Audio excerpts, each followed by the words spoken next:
에코가 지금 들어가는 건가요? 네. 네, 계속 이어서 예배하겠습니다.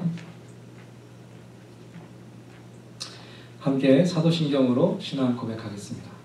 전능하사 천지를 만드신 하나님 아버지를 내가 믿사오며 그 외아들 우리 주 예수 그리스도를 믿사오니 이는 성령으로 잉태하사 동정녀 마리아에게 나시고 본디오 빌라도에게 고난을 받으사 십자가에 못 박혀 죽으시고 장사한 지 4일 만에 죽은 자 가운데서 다시 살아나시며 하늘에 오르사 전능하신 하나님 우편에 앉아 계시다가 저리로서 산자와 죽은 자를 심판하러 오시리라. 성령을 믿사오며 거룩한 공회와 성도가 서로 교통하는 것과 죄를 사하여 주시는 것과 몸이 다시 사는 것과 영원히 사는 것을 믿사옵나이다. 아멘. 예, 교회 소식 말씀드립니다. 예, 마더스데이죠. 저처럼 어머님이 한국에 멀리 계신 분도 계시고 또 가까이 계신 분도 계시고 그런데 또 코로나 사태로 또 얼굴 마주 보지 못하고 만나지 못하는 가족분들 계시지만 이날만큼은 어머니의 사랑을 기억하고 또 감사하는 그런 날이었으면 좋겠습니다. 또 교회 안에 계신 모든 어머님들 축하드리고 또 감사한 마음 나눕니다. 예, 교회는 계속해서 성도님들을 또 위해 기도하고 돕기를 원하고 있습니다. 크고 작은 어떠한 문제든지 함께 기도할 제목이 있으시면 알려주시기를 바라고요. 예, 저도 사실 이제 좀 지쳐가는 것 같아요. 각자 힘들지만 조금 더 우리 마음 모아서 어려운 때를 잘 견뎌내고 또 이겨낼 수 있었으면 좋겠습니다. 교회에서 실시하고 있는 온라인 예배, 새벽 예배와 주일 예배, 또 각 부서 성경 공부 모임에 함께 동참해 주시기를 부탁드리겠습니다. 또 각 교회 가정에서 준비하고 또 마련하신 헌금은 교회로 보내실 수 있습니다. 또 벌써 2주째가 되네요. 그 이상희 성도님, 허남주 성도님 부친상이 4월 30일에 한국에서 있었습니다. 카톡으로는 말씀드렸지만 다시 한번 광고 드리고 위로와 평강이 가정에 있기를 소망합니다. 함께 오늘 주시는 말씀 같이 읽겠습니다. 이사야 49장 15절 말씀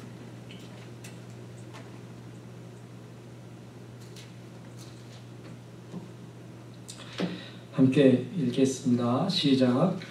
언니 어찌 그 젖 먹는 자식을 잊겠으며 자기 태에서 난 아들을 긍휼히 여기지 않겠느냐. 그들은 혹시 잊을지라도 나는 너를 잊지 아니할 것이라. 아멘.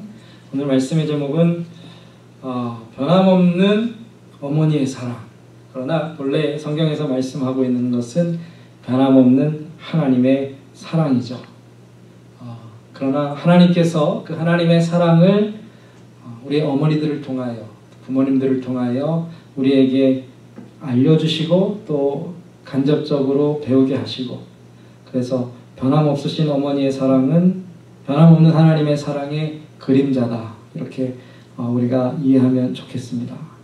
오늘 말씀을 통해 어머니의 사랑 또 하나님의 사랑 궁극적으로는 하나님께서 우리를 어떠한 사랑으로 사랑하시는가를 배우기를 원하고요. 그 사랑이 우리의 가정 안에 또 부부 가운데 또 교회 안에 더 가득하고 충만해 줄 수 있기를 축복합니다.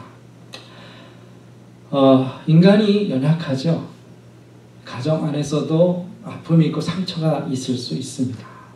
그래서 깨어진 가정들도 있고 부모와 자녀 간의 사이에 그러한 사랑이 늘 좋은 것만은 아닐 수 있지만 그래도 하나님께서는 그 하나님의 영원하신 사랑을 가정 안에서 부모님을 통하여 우리에게 전해주기를 원하셨습니다. 그래서 우리에게 부모를 주시는 것은 참으로 큰 축복이고 하나님의 사랑을 정말로 가정 안에서 경험하지 못한다면 세상 어느 곳에서도 그 사랑을 만나기는 아마 쉽지 않을 것입니다. 이 사랑을 우리가 가정 안에서 배우게 될 때에 궁극적으로는 하나님을 더 알게 되고 하나님과의 깊은 관계로 이어질 수 있는 것이죠. 제가 아마 유치부 때였던 것 같습니다. 잘 기억이 나지 않는 것 보면 아주 어린 때인데 그때 성탄절 성극을 준비했던 기억이 나고 그때 남자아이가 뭐 저밖에 없어서 그랬는지 제가 솔로몬을 맡았습니다. 그리고 저하고 이제 다른 여자아이들이 그 재판 아시죠? 솔로몬의 재판. 한 아이를 놓고 두 어머니가 다투는 그 재판을 선극으로 했는데 지금도 기억나는 대사가 있습니다. 칼로 아이를 반으로 잘라서 어머니에게 나눠주어라. 정말 어린 때였음에도 불구하고 그 솔로몬의 재판이 이해가 되었습니다. 그 둘 중에 누가 진짜 엄마인지는 그 다음 어머니의 말을 통해 알 수 있죠. 제발 그 아이를 살려주시고 그 아이를 저 여인에게 주십시오. 아이의 죽음을 참아 볼 수 없어서 그 사랑하는 아이를 포기하는 그 여인이 진짜 엄마인 것을 세상을 알지도 못할 그 나이에 알 수 있었을 만큼, 그리고 감히 저희 어머니 또 세상의 모든 어머니들이 성경에 나오는 어머니와 같은 선택을 할 것이다, 그렇게 생각했던 기억이 지금도 납니다. 그런데 조금 더 이제 성장하고 성경의 다른 곳을 읽다 보니까 이런 이야기도 성경에 나오더라고요. 열왕기하 6장에 보면 이스라엘 이제 사마리아 성이 아람이라는 이웃 나라의 포위가 되어서 몇 날 며칠을 좀 오랜 시간 포위가 되다 보니까 성 안에 먹을 것이 다 떨어지고 배가 고파 죽게 생겼으니까 두 여인이 이렇게 결정을 합니다. 오늘은 당신의 아이를 우리가 잡아먹고 내일은 내 아이를 잡아먹자. 그래서 한 여인의 아이를 잡아먹고 나니까 이제 어떻게 됩니까? 배가 고픈 것이 해결이 되니까 남겨진 그 아이를 그 어머니가 숨겨놓고 내놓지 않겠다고 해서 싸움이 난 것을 그 왕이 목격한 그 끔찍한 이야기가 성경에 기록되는데, 제가 그 이야기를 읽으면서 세상에 이런 일이 있을 수 있을까? 그런데 성경에 기록되었으니까 뭐 없는 이야기를 쓰시지는 않으셨을 것이고, 이런 일이 정말로 우리가 사는 이 시대에 일어난다면 그것은 정말 세상이 다 끝난 징조일 것이다, 그런 생각을 하게 되었습니다. 우리가 비록 마음이 정말로 차가워지고 정이 사라지고 인정이 메말라 간다고 하지만 그래도 인류가 마지막으로 붙잡고 있는 사랑이 바로 어머니의 사랑 아닐까요? 어머니의 사랑 안에서 우리는 그래도 진실한 사랑, 변함없는 무조건적인 사랑을 만나게 됩니다. 세상에서 가장 안전하고 편안한 곳은 어머니의 품속이다. 성경이 그렇게 말씀하고 있는데 시편 131편 2절에 보면 실로 내가 내 영혼으로 고요하고 평온하게 하기를 젖된 아이가 그의 어머니 품에 있음 같게 하였나니 내 영혼이 젖된 아이와 같도다. 젖을 배불리 먹은 아이가 엄마 품에 안겨 있을 때 그 모습만큼 기쁘고 평안하고 안전한 그런 상태가 어디 있겠는가 하는 것이죠. 물론 아이만이 어머니를 그리워하지는 않을 것입니다. 다 자란 성인 저희들도 어머니를 생각하면 왠지 마음이 따뜻해지고 그립고 그렇지 않을까요? 성경이 어머니와 함께 있을 때 그 아이가 가장 안전하다라고 말씀하는 것처럼 우리가 하나님 안에 있을 때, 하나님의 그 품 안에 있을 때에 안전하고 평안하고 만족할 수 있다라고 성경은 그것을 가르쳐주고 있는 것입니다. 다시 말씀드립니다. 가정 안에서 이러한 사랑을 충분히 누리고 경험할 수 있을 때 우리는 하나님의 사랑을 어렴풋이 이해하게 되고, 거꾸로 우리가 하나님을 정말 깊이 만나고 하나님의 사랑으로 마음이 따뜻해지면 비록 깨어진 상처가 있는 가정일지라도 그 사랑으로 회복될 수 있다는 것이죠. 안타깝게도 점점 더 많은 사람들이 이 사랑을 알지 못하고 매일의 삶에서 이 사랑을 느끼지 못하는 것 같습니다.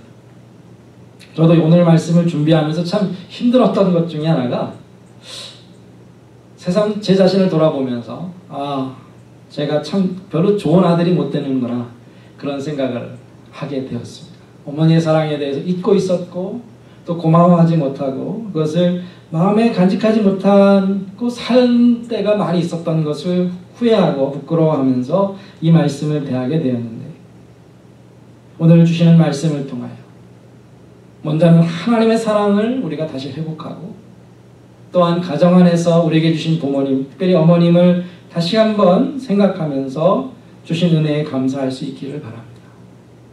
하나님께서는 그렇게 우리에게 가정을 통하여 하나님을 만나게 하신다라는 것이죠.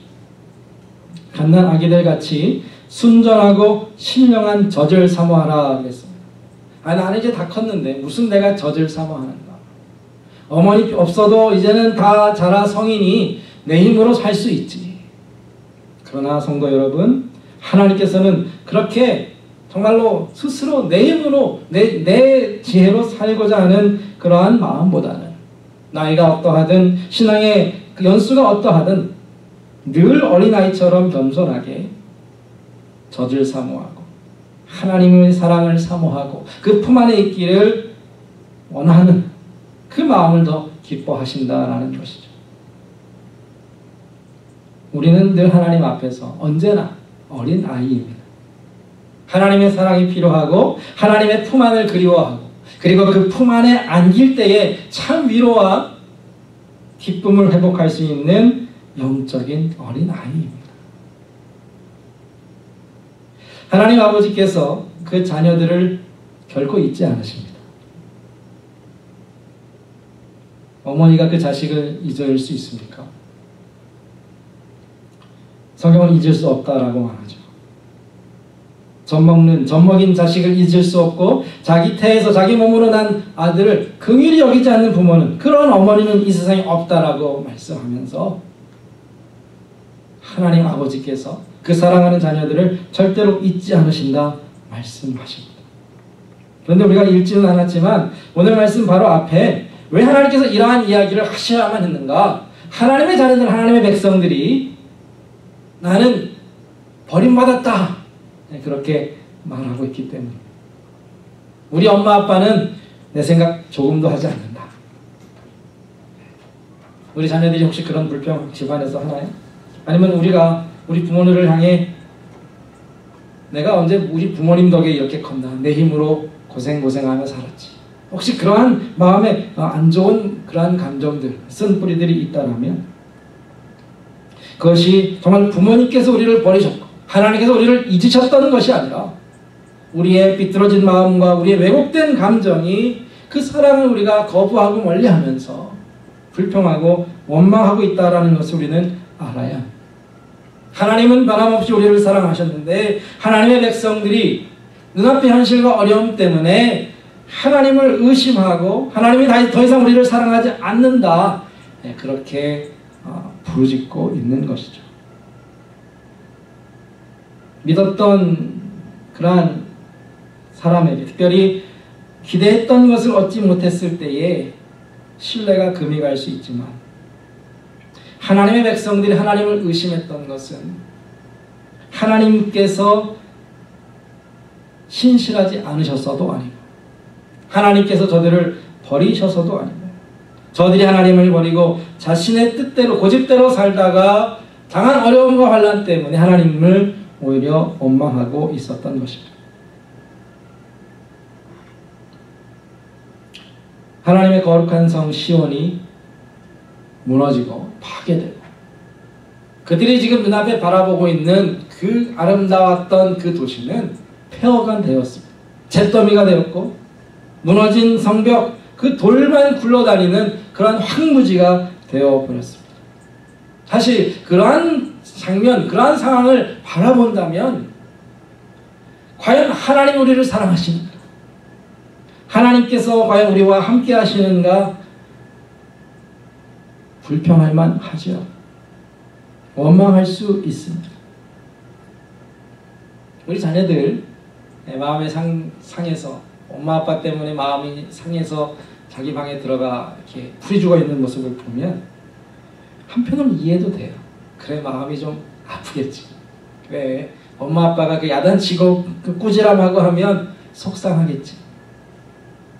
이해는 되지만 그렇게 마음 닫고 문 닫고 들어가 있는 것이 잘하는 것은 아니죠. 힘들다고 불평할 수 있습니다. 성도 여러분, 하나님 앞에 사실은 좀 떼쓸 수도 있고 원망할 수도 있어요. 어린아이처럼 하나님 앞에 좀 하나님 정말 못 살겠습니다. 힘듭니다. 그렇게 투정할 수 있어요. 그러나 그 마음이 하나님을 의심하거나 하나님을 정말로 이제는 버리는 그러한 모습으로 나타나서는 안 된다는 것이죠. 왜요? 눈앞의 상황과 상관없이 하나님은 우리를 여전히 사랑하십니다. 거듭 말씀드립니다. 우리 부모가 우리를 버리지 않는 것처럼 여전히 어려운 형편 속에서도 자식이 잘 되기를 바라는 것처럼 우리 하나님 아버지께서는 성도들을 정말로 변함없이 사랑하시고 그 자녀들이 늘 좋은 길, 선한 길로 가기를 지금도 원하신다라는 것. 이 신앙을 절대로 우리가 포기하지 말아야 합니다. 오늘 성경은 어렵지 않은 말씀을 우리에게 주고 있습니다. 하나님의 사랑은 변하지 않는다. 부모의 사랑이 변하지 않고 어머니의 사랑이 변하지 않는 것처럼 하나님의 사랑은 변하지 않는다. 왜 이것을 거듭 우리에게 강조하시는가? 눈에 보이는 상황이 우리를 의심하게 만들기 때문이죠. 그런데 우리가 바라보는 그 황무한 땅, 이스라엘 백성들이 정말로 슬퍼하며 눈물 흘리며 바라보는 그 무너진 성벽을 우리 하나님도 같은 마음으로, 아니 더 안타까운 마음으로 바라보고 계신다라는 것이죠. 자녀가 힘들어하면 자녀들만 혼자 고민하나요? 부모들도 함께 아파하죠.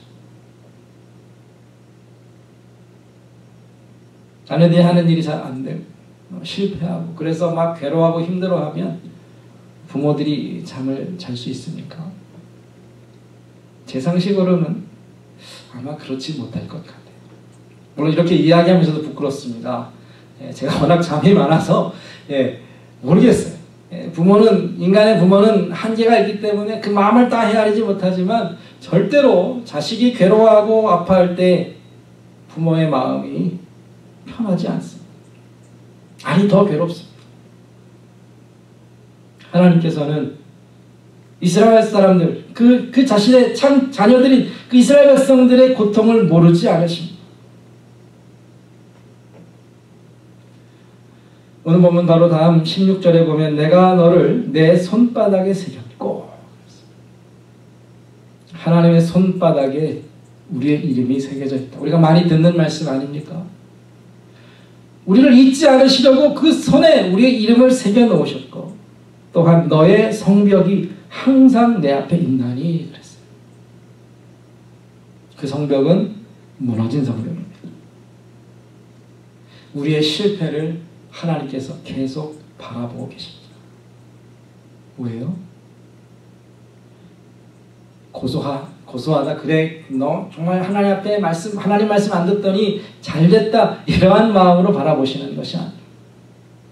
우리는 우리의 실패를 바라보고 절망하고 주저앉지만 하나님께서는 우리의 실패를 바라보시고 우리의 무너진 성을 바라보시고 이것을 어떻게 일으킬까를 생각하신다라는 겁니다. 여기에 소망이 있습니다. 하나님이 우리를 잊지 않으셨을 뿐 아니라 우리를 바라보시면서 우리의 미래를 꿈꾸고 계십니다. 하나님께서 하나님의 자녀들을 바라보시면서 지금의 형편과 처지를 안타까워하시고 동정하시고 그 마음의 아픔을 함께 나누실 뿐 아니라 우리 하나님은요, 우리 하나님 아버지께서는 그 다음을 계획하시고 그 미래를 꿈꾸시고 이것이 어떻게 회복되고 이전보다 더 아름답게 변할지를 같이 생각하신다는 것이죠. 17절에 보니까 내 자녀들은 빨리 걸으며 너를 헐며 너를 황폐하게 하던 자들은 너를 떠나가리라 그랬어요. 그리고 내 눈을 들어 사방을 보라. 그들이 다 모여 내게로 오느니라. 여호와가 이르노라. 내가 나의 삶으로 맹세하노니 내가 반드시 그 모든 무리를 장식처럼 몸에 차며 그것을 띠기를 신부처럼 할 것이라. 19절 다시 또 있습니다. 이는 내 황폐하고 정박한 곳들과 내 파멸을 당하였던 땅이 이제는 주민이 많아 좁게 될 것이며 너를 삼켰던 자들이 멀리 떠날 것이다. 성도 여러분, 우리는 정말로 속상해하고 안타까워하는데 지금이 그런 시간이 아닙니까? 그런 때가 아닙니까? 정말로 점점 그 들리는 뉴스와 소식들은 암담하고 암울하고 도대체 이러한 일들이 어려움이 언제 떠나갈까? 우리는 정말로 눈앞에 있는 문제만을 보고 낙심하는데 우리 하나님께서는 우리와 함께 그 문제를 바라보시면서 걱정하지 마. 너를 황폐하게 하고 너를 무너뜨렸던 그러한 자들은 속히 떠나갈 것이고 대신에 내 자녀들이, 이 자녀들은 이제 좀 이따 설명하겠지만 다시 이 무너진 성을 일으킬 자들, 그 빈 땅을 채울 자들, 우리의 빈 삶의 터전을 다시 풍성하게 할 자들이 오는데 어떻게 와요? 빨리 온다고 했어요. 빨리 걸어올 것이다. 아직 믿지 못한 것을 우리가 느끼지 못하니까 하나님께서 내 눈을 들어 사방을 바라보라 하십니다.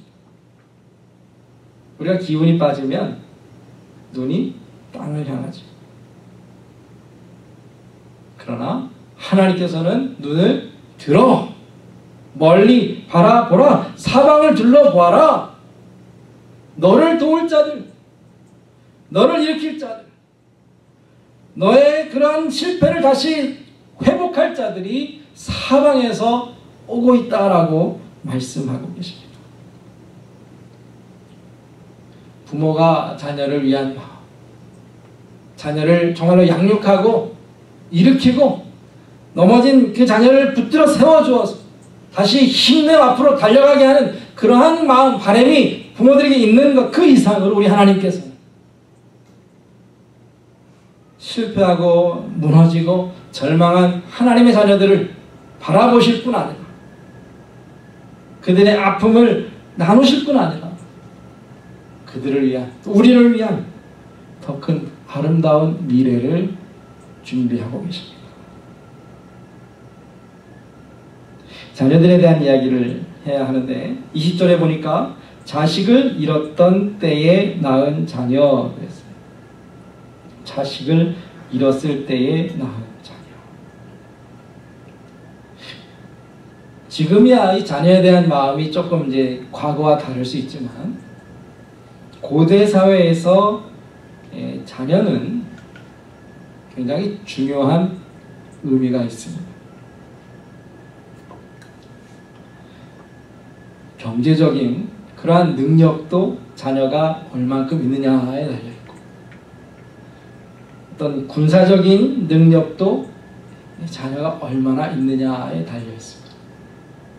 창세기를 보면 이제 아브라함이 자녀가 몇 명이에요? 하나도 없었죠. 어디를 가든지 불안합니다. 왜요? 사람 숫자가 적으니까. 그때는 일을 해도 사람이 많아야 일을 잘하고 전쟁이 일어나서 사람이 많아야 전쟁을 잘하는데 아브라함은 자기 혼자밖에 없으니까 함께 싸울 자식이 없고 함께 일할 자식이 없으니까 하나님 앞에 늘 그것이 기도 제목이죠. 그런데 하나님께서 자식을 잃어버린, 다시 말하면 모든 그러한 예루살렘 그 시온성에 거주하던 그러한 주민들, 이스라엘 백성들이 다 포로로 잡혀가고 아무도 남지 않은 그 텅 빈 그 예루살렘. 그 예루살렘을 향해 주님이 말씀하시는데 내가 자식을 잃어버렸느냐? 후일에 사방에서 내 자녀들이 내 곳으로 돌아올 것이다. 그렇게 말씀하고 있습니다. 그 자녀가 얼마나 많은지 그 땅이 비좁을 만큼. 과거에도 거기는 사람이 살지 않았을까요? 예루살렘에 사람이 많이 살았겠죠. 그 성에 거주할 사람들이 뭐 숫자가 정해져 있지 않겠습니까? 그런데 이제 하나님께서 새로 자녀들을 그 예루살렘 시온성으로 이제 모으시는데 그 모인 사람들의 숫자가 전보다 더 많을 것이라는 거예요. 하나님께서 우리를 회복시키시는데 그냥 예전만큼의 수준으로 우리를 회복시키시는 것이 아니라 과거에 우리가 잃어버렸던 것을 다시 되찾는 것으로 우리를 일으키시는 것이 아니라 이 고난을 지나고 이 어려움을 지나고 이 고통의 순간을 우리가 지나고 나면 하나님께서 우리를 회복시키시는 그 사랑은 그 땅이 비족을 막고, 그래서 그 땅을 더 넓히고 그 성을 더 크게 짓고 더 넓은 땅으로 우리가 나아가야 할 만큼 하나님께서는 더 큰 영광스러운 미래를 우리에게 예비하고 계신다라는 것입니다. 안 믿겨지시죠? 이 당시 이스라엘 백성들도 믿을 수가 없어요. 믿지 못하여 그렇게 하나님 앞에 질문합니다. 21절에 내가 내 마음에 이르기를 누가 나를 위하여 이들을 낳았는고 나는 자녀를 잃고 외로워졌으며 사로잡혀 유리하였거늘 이들을 누가 양육하였는고 나는 홀로 남았거늘 이들은 어디서 생겼는고 하리라 그랬어요. 포로로 잡혀 있습니다. 더 이상 그 민족을 일으킬 수 있는 능력은 다 상실했어요.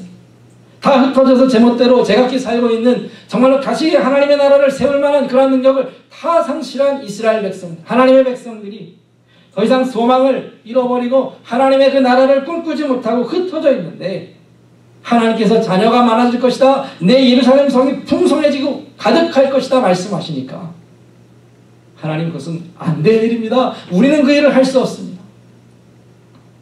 누가 하실까요? 누가 하십니까? 지금 이 상황을 누가 회복하시고 지금 우리의 무너진 삶을 누가 일으키십니까? 하나님께서 하십니다. 우리를 사랑하시되 변함없이 사랑하시는 하나님께서 친히 우리에게 자녀를 주시고 친히 우리에게 사람을 붙여주시고 친히 이곳을 채울 하나님의 사람들을 하나님께서 불러 모으실 것입니다.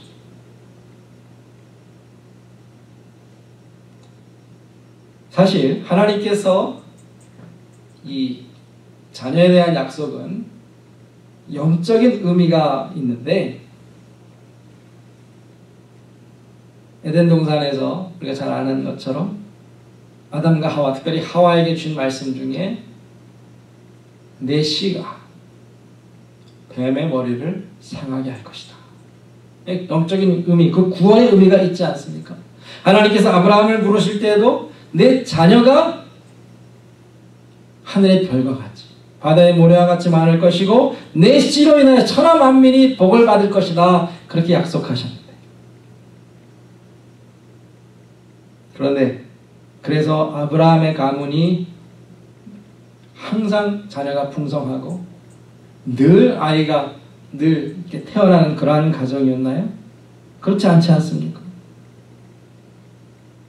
하나님께서는 오늘 약속과 같이 그의 가문을 일으키시고 그 민족을 창대하게 하시겠다는 약속을 주셨지만 현실은 그 약속과는 너무나 달랐다라는 것입니다. 아브라함의 아내 사라는 하나님의 약속을 받은 이후 25년을 기다려서 90세가 되어 이삭을 낳았고요. 이삭의 아내 리브가도 결혼한 이후에 20년을 기다려서 이삭이 60세가 되었을 때에 에서와 야곱을 낳았다 그랬습니다. 야곱이 사랑한 아내 라헬도 자기 언니와 다른 부인들이 10명의 아들을 낳을 동안 한 명의 자녀도 낳지 못하다가 오랜 시간을 기다린 후에 요셉을 낳고 또 둘째 아들 베냐민을 낳다가 세상을 떠났습니다. 야곱의 12아들 중에 예수님의 조상이 누구죠? 유다인데, 유다의 아들들이 3명이 있었는데 3명 중에 2이 죽었어요. 집안의 대가 끊길 위기에서 그는 며느리 다말을 통해서 아들을 낳는 그러한 인륜에 어긋나는 그러한 일들이 그 가문에 일어나. 하나님께서는 정말로 그 아브라함에게 놀라운 축복의 약속을 주셨지만 그 약속을 이뤄가는 과정을 보면 믿음이 없이는 불가능해요. 하나님께서 직접적으로 개입하셔서 이루지 않으시면 불가능한 상황들 밖에 없었다라는 겁니다. 그런데 그 가운데서 하나님을 의심하지 않고 믿음으로 순종할 때에 그렇게 아브라함의 아들, 이삭의 아들, 야곱의 아들, 또 요셉과 유다의 아들, 이렇게 그러한 하나님의 그 백성, 하나님의 자녀들이 이 땅에 나타나고 그렇게 세워지는, 마태복음 1장에 보면 예수님의 족보가 나오는데요. 예수님의 족보에 나오는 그 수많은 이름들이 결국 하나님께서 그 약속대로 내가 너를 위하여 자녀를 주겠다, 내가 내 가문을 일으키고 내가 내 삶을 복주겠다라는 그 하나님의 약속에 따라 나타난 이름들이라는 겁니다. 혹시 성도 여러분, 그 마태복음 1장 예수님의 족보에 어머니의 이름이 이제 5명이 나오는데 누구누구인지 아십니까?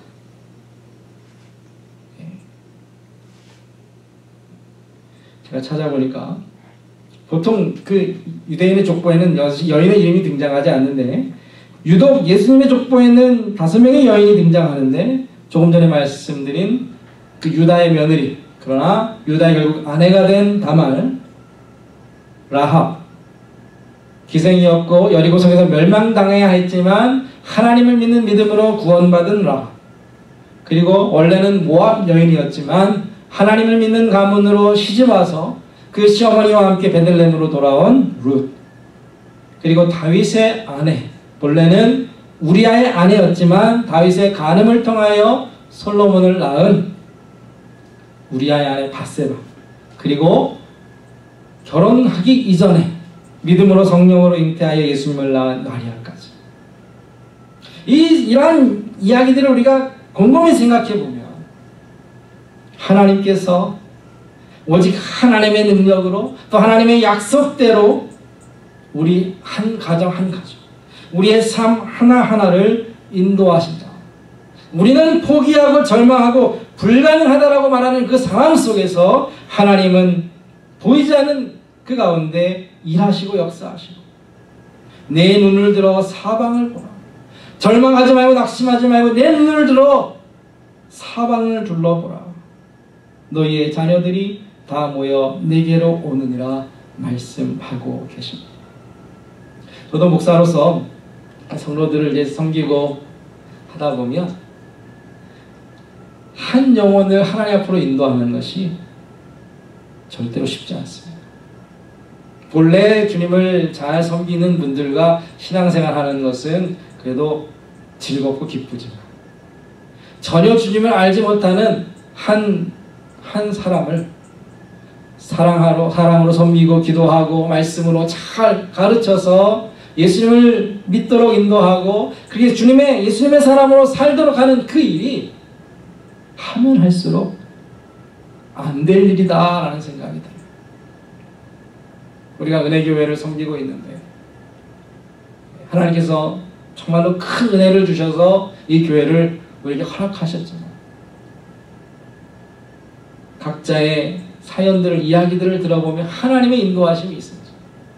우리 모두가 이 교회가 정말로 크게 부흥하기를 원하지 않습니까? 이 교회에 정말 하나님을 참으로 예배하고 하나님을 진실하게 섬기는 하나님의 일꾼들로 가득해서 이 교회를 통하여 이 아리조나 지역을 정말로 주님의 나라가 임하도록 그렇게 섬기고자 하는 그러한 열정이 있지 않습니까?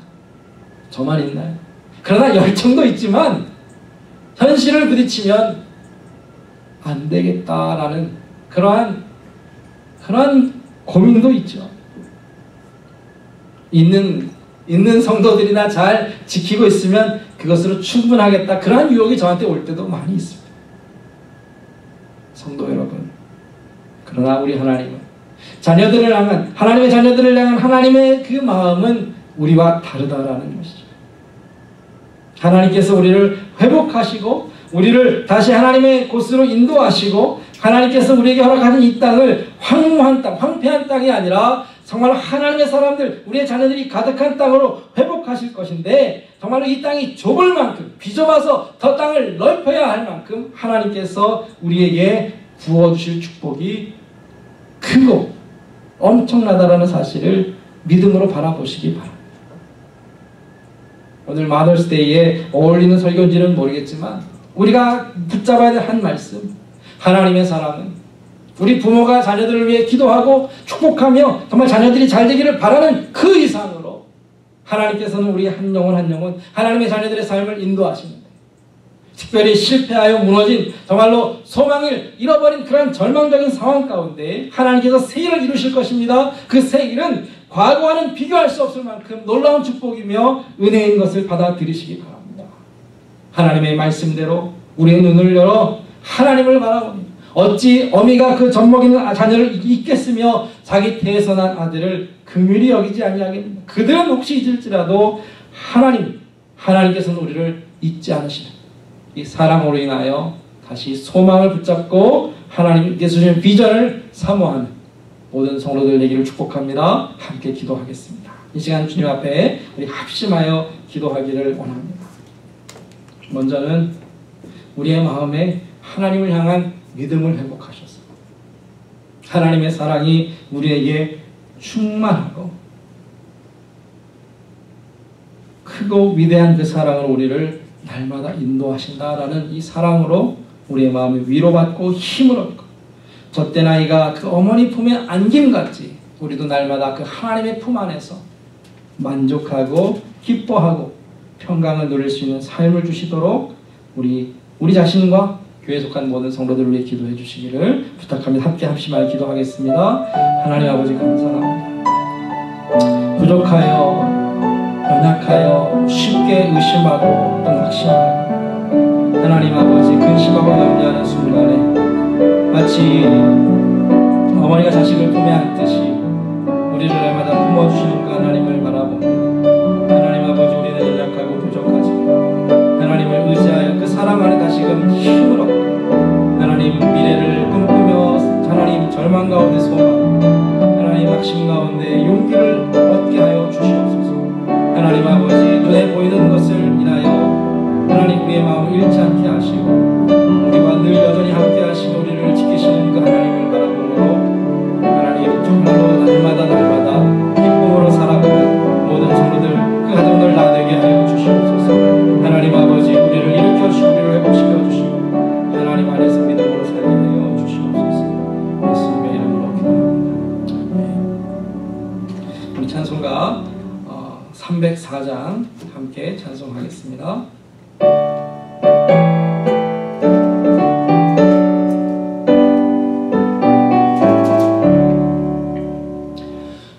어머니의 넓은 사랑 귀하고 귀하다.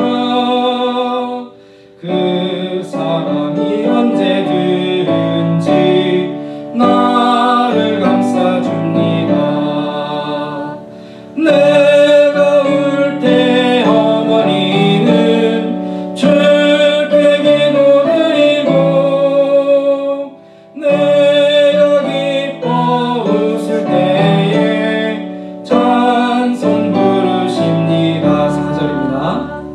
온유하고 겸손하며 올바른 얼굴색에 어머니의 뜻 받들어 보람있게 살리라. 분파하는 세상에서 선한 싸움 싸우라. 생명신에 흐르는 곳 길이 함께 살리라. 한 번 더 기도하겠습니다. 사랑하는 하나님 아버지 감사합니다. 오늘도 주님 앞에 예배하게 하시고 한 주간을 주님의 은혜 가운데 살고 하나님 앞에 헌신하며 하나님 앞에 예물 드리게 하신 것 감사합니다. 우리의 성도들 정말로 하나님께서 늘 지키시고 보호하셔서 부족함이 없게 하시고 하나님의 능력과 은혜로 날마다 승리하는 삶 살게 하여 주시옵소서. 이제는 우리 주 예수 그리스도의 은혜와 하나님 아버지의 사랑하심과 성령의 인도하심이 주님의 사랑을 마음에 확신하고 하나님 주님 주시는 소망으로 미래를 내일을 바라보며 하나님께서 주실 그 회복과 치유와 구원을 바라보는 모든 성도들 저들의 자녀들과 가정과 일터와 산업이 이 교회 위에 이제부터 영원토록 함께하여 주시옵기를 축원하옵나이다. 아멘.